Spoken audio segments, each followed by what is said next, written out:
Immigrants from China, what was a piece of media you didn't know was censored until you left China?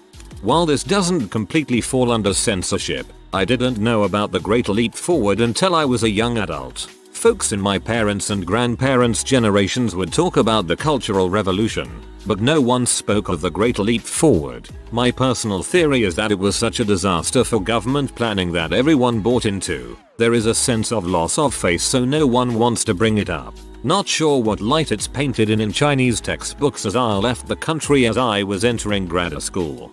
I went to the National Museum of China in Beijing. It has a few rooms of China's history in a timeline set up. I studied Chinese history for a semester at uni, so I had knowledge of what occurred during Mao Zedong's rule. They completely omitted 20 or so years of this history. It blew my mind that they essentially deleted a chunk of bad history and only kept the good stuff.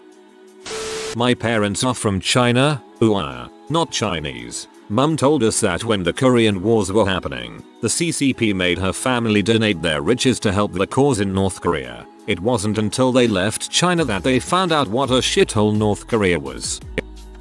There's not a lot here, so I'll write what I've experienced in China about Taiwan. At first they insisted it was entirely part of the PROC. Then when I asked about if they can go to visit, it was described as a place full of rebels with guns who'd shoot at them if they tried. This was in Fuzhou, which is only about 100 kilometers from Taiwan and whose outlying town had a ferry to the country. So I was shocked they thought that, especially considering I just got back from taking that ferry and had a lovely time in Matsu. Passport control sure, but no one shooting us or any of the ABCs, American-born Chinese, that were doing a visa run.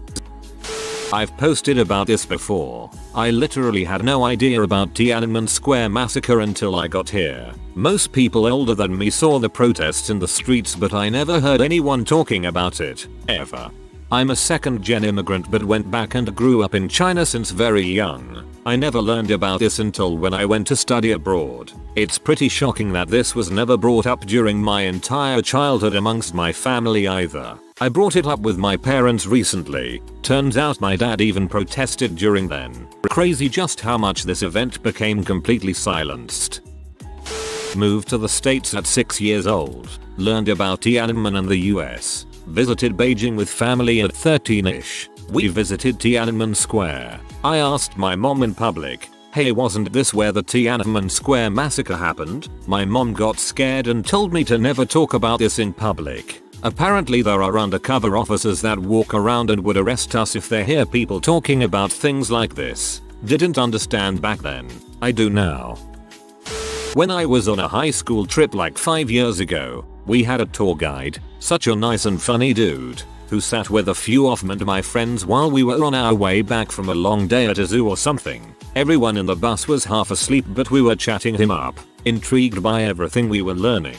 At one point he mentioned the Tiananmen massacre, and talked about it with such sadness in his voice. He said he was a student while it was happening, and he protested along with the rest of his classmates. But then they heard sirens and gunshots, and then he said he just ran. He didn't stay there long enough to witness much, but on his way out of the square he said he saw one of his classmates get run over by a tank that was headed straight for the square. He asked us to not mention anything about this story while we were still on that trip. It was so sad to see him afraid to speak about it. Obligatory not an immigrant, but I'm first generation born in Australia. All my relatives live in China, Hong Kong. I've never visited Hong Kong though, and often visit Shanghai to see my grandpa and uncle. Last time I went, I tried everything and it didn't work. Here's my list. Google. Surprisingly, Google Translate worked though. I had the app. YouTube, Tumblr, Twitter, Instagram, Spotify, Facebook, Snapchat, Discord. I think Skype didn't work either. On WhatsApp a lot of functions didn't work. I could send messages but nothing else. Reddit, Netflix, and there's a few others I think I just didn't visit in the span of time I was there. So yeah, incredibly irritating. And the news is heavily modified to fit a picturesque view of China that makes it seem great. And annoyingly my parents are on China's side with the Hong Kong protests at the moment, whilst I oppose it heavily. So much is censored there, it's insane. WeChat is such a huge app over there entirely for the reason it's one of the few that are available. Heard from someone else that Amazon doesn't work either. born and raised in a large city in China, immigrated here when I was 18 in 2007. I already knew about Tiananmen massacre, as my mom's cousins were among the students and my mom's ex-BF were among the soldiers when they were all young. I already heard about the organ harvesting story on the cult members, but it was some regional crap that's not the norm. I knew people who had insights about the living condition in the re-educational camp where they hold the cult members in my city. At least it wasn't too bad in my city. It sounded like somewhere between a prison and a summer camp. I already knew people in HK hated China, only because I watched Japanese TV while I was traveling in Japan with my parents. Summer 1997 when the CCP got HK back to China from UK. I already knew the CCP army surrenders in Korean War had the choice to be released to Taiwan and many of them chose so. Only because my grandfather went and fought in combats during the entire war. I was a teenager who was a rebel and felt oppressed, so I did my fair part of research.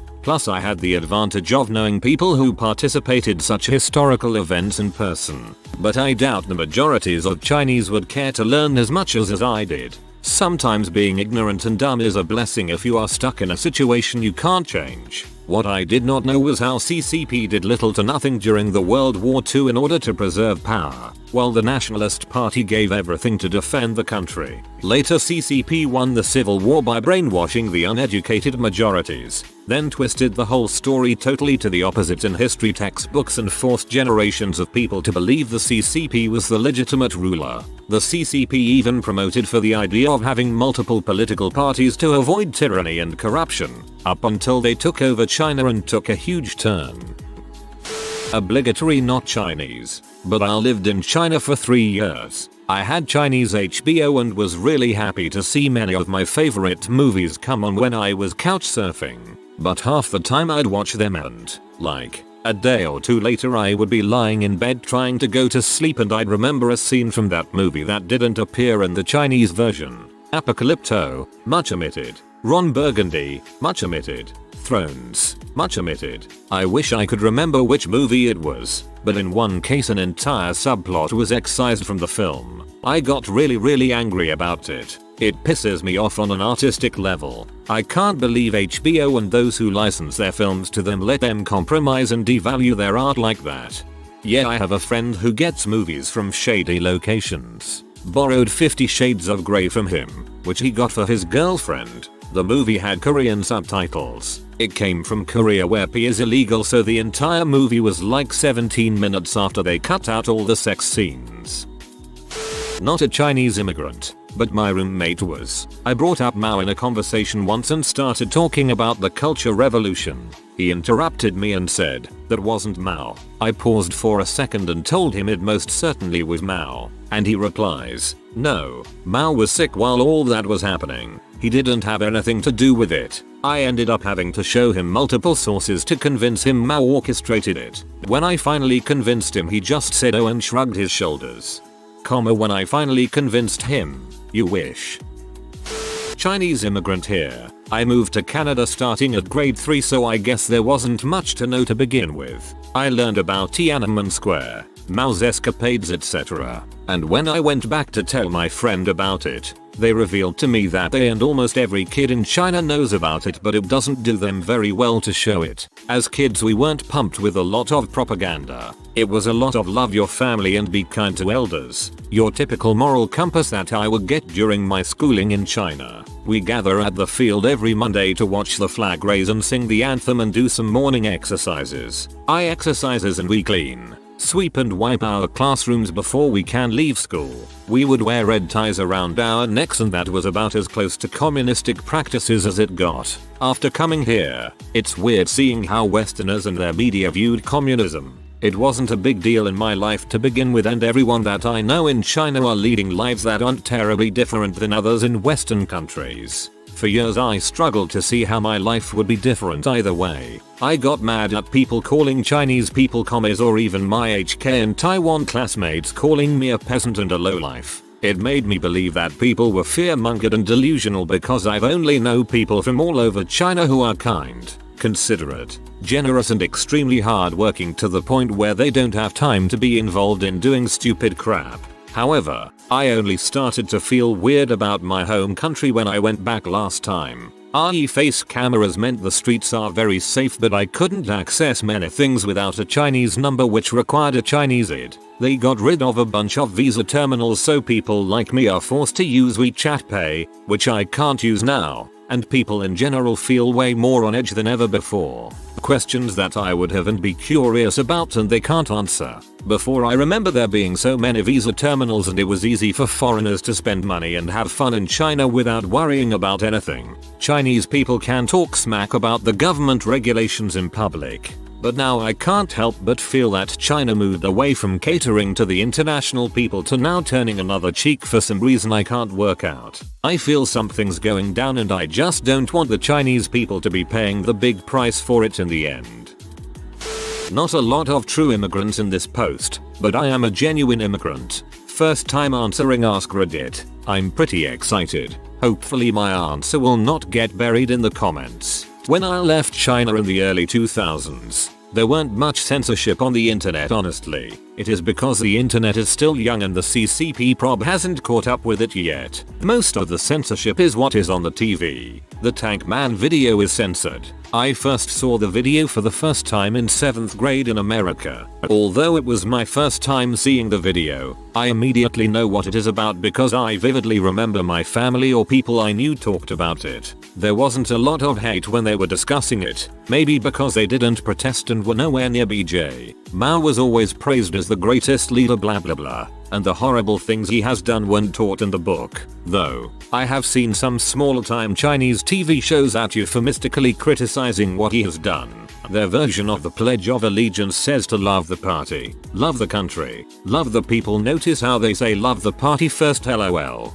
I didn't question it when I was a kid why they put the love the party first, or even put it in there at all. Frick the party. Honestly, the best part of being the immigrant who speaks both languages is that it allows me to get both sides of view and allow me to hear both sides of the story. It allows me to be more unbiased. We love to say that in the US nothing is censored. Freedom of Speech Act. Although things are not censored, the news are very biased. Look at Fox News. It can create such a large information gap between Americans. Dem versus Rep. Imagine what kind of gap it can create between people from two different countries. Things aren't censored in America, sure, but things aren't mentioned either. If things aren't mentioned, then people don't even know they exist. It is sort of like softcore censorship we have it here. The politicians do it very smartly. Sadly, once people fell in this information gap trap, it's so hard for them to get out. Look at our Ferdinand and our Sino. They are the perfect example of it. Also, people from both sides are fed with a heavy dose of patriotism when they were growing up. Same trick, same crap, different country. I sincerely hope people can actually open their eyes to realize the same trick, same crap but different country part. Some people just can't accept their country isn't flawless. There is a running joke that when Chinese students study abroad, they complain everyone else knows more about China than me. My wife, who is from China, came to the US in 2003. A Taiwanese classmate of hers asked her why the Chinese government could be so cruel during the Tiananmen Square protests. My wife argued with him and called him a liar, until she found the videos of the protests on YouTube. I still make fun of her sometimes for this. Yikes, I did the same, arguing with a Taiwanese person about it until I realized I was wrong. I live in India, but I study in the UK, so I have a lot of Chinese friends who I live with. What surprised me the most is how they talked about Tibet. They talk as if it's such a nice place to visit, a great tourist destination with people who love China. It just really shook me because I have been to Tibetan refugee markets. I have seen the squalor a lot of them live in India. I've seen so much Tibetan sadness that I couldn't make sense of how they could say that Tibet was the prettiest place in China. In my head, Tibet is not China. Tibet is a war-torn place with its people displaced. I actually knew about a lot of stuff before I traveled to Australia, since there was a period before 2008 when everything was accessible, like YouTube and Twitter and stuff. I remember I was crushed watching the Tiananmen Square massacre documentary. It was an earth-shattering type thing, like finding out about a much uglier alternative reality that I actually live in. but I never knew if the organ harvesting thing is legit or not, and I never bothered to check simply because finding out doesn't change anything really. Every time I come back to China it's frustrating as heck, but you get used to it since there are Chinese equivalents of everything. Immigrated to Canada when in high school. In social class there are 4 pages in the textbook dedicated to China, with one of them focused on Tiananmen incident. Went home and asked my dad about it. He was surprised I never heard about it somehow back in China, lol. Apparently his friend was at the protests and said the situation is not as bad as how the media would have you believe. This is one of the reasons I remain skeptical on what really happened that day. Also was surprised to learn that communism is considered a bad ideology and comparable to fascism in certain context. And soon found out China is communism in name only with a bit more research. Apparently Henry Norman Bethune was almost a nobody here but was revered greatly in China. Also learnt about how the issue of gun control gathered sizable supporters on each side. Being from China, gun ownership is a no-no and I can see why the government wants to keep it that way. There are music videos that can be practically considered softcore P in China, plays on public TV channels at prime time. LGBTQ rights almost never hit mainstream media in China. I was under the impression that it is much less common than it actually is. Dalai Lama is well respected by a lot of PPL. In China he is almost unanimously considered a traitor. I read your list. I am sad though that you still remain skeptical about Tiananmen Square, though.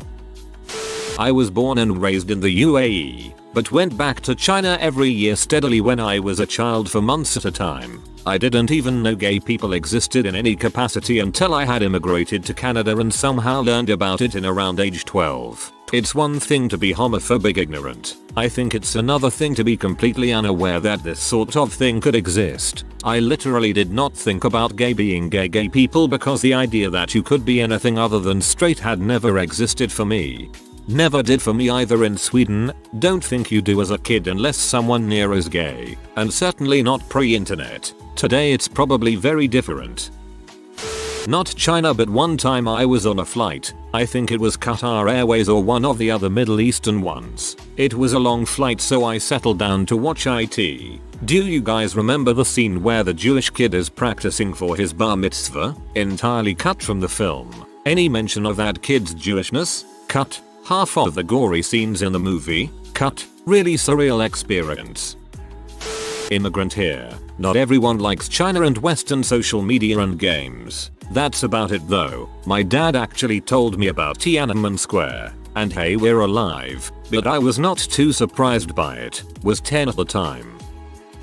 My parents immigrated from China back in the 1990s. I went to school for 5 years in Shanghai and have gone back there every summer. I straight up never knew that Tibet was a place that the rest of the world recognized. I learned about it in middle school here and was so confused because I had just known the region by a different name and thought the place was always just integrated into China. I had never heard about Tiananmen Square until I came to the US. I did know though that the censors on the internet back in China would be extremely active on the 4th of June.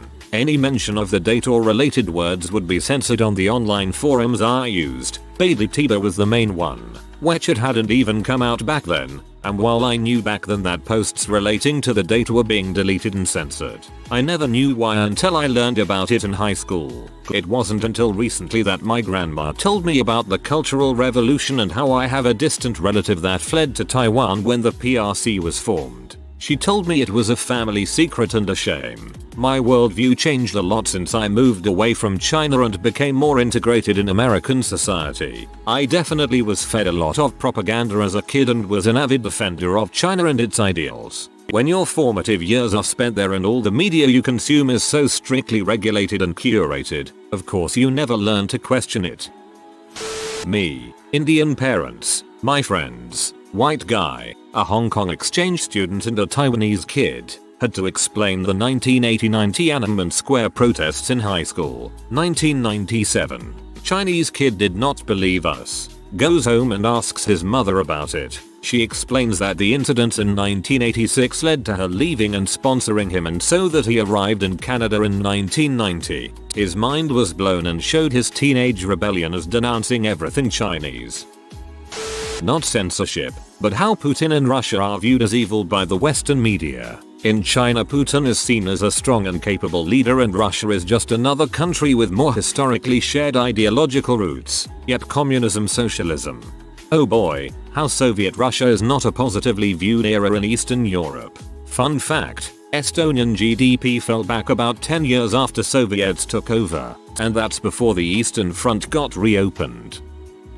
Not an immigrant but spent time in China. I was there in '08 when a massive 8+ mag earthquake rocked everything near Chengdu and was felt from Shanghai to Beijing. I was in a shiplock when it hit and our crap was rocking all over the place. It was wild. Over 80,000 people died. We couldn't get on the internet or make international phone calls for nearly 4 days. They jammed everything. None of my emails to my parents went through to tell them I was okay. All my friends' phones that were unlocked for international just went dead when you tried to call anything. The internet was basically cut off everywhere we went. We eventually found an American businessman at a bar with a sat phone that could get through, and he agreed to let us use the phone to call our loved ones as long as we got him a few drinks. He was chill as frick. He was on the phone with his wife and then with his company when we approached him and begged to use his phone so we could call our people and let them know we were okay. China is an amazingly beautiful place, with great people, food, and culture, but their approach to censorship and speech is completely fricked. If you are new to the channel, you can subscribe. I publish new videos every day. Until then, check another video.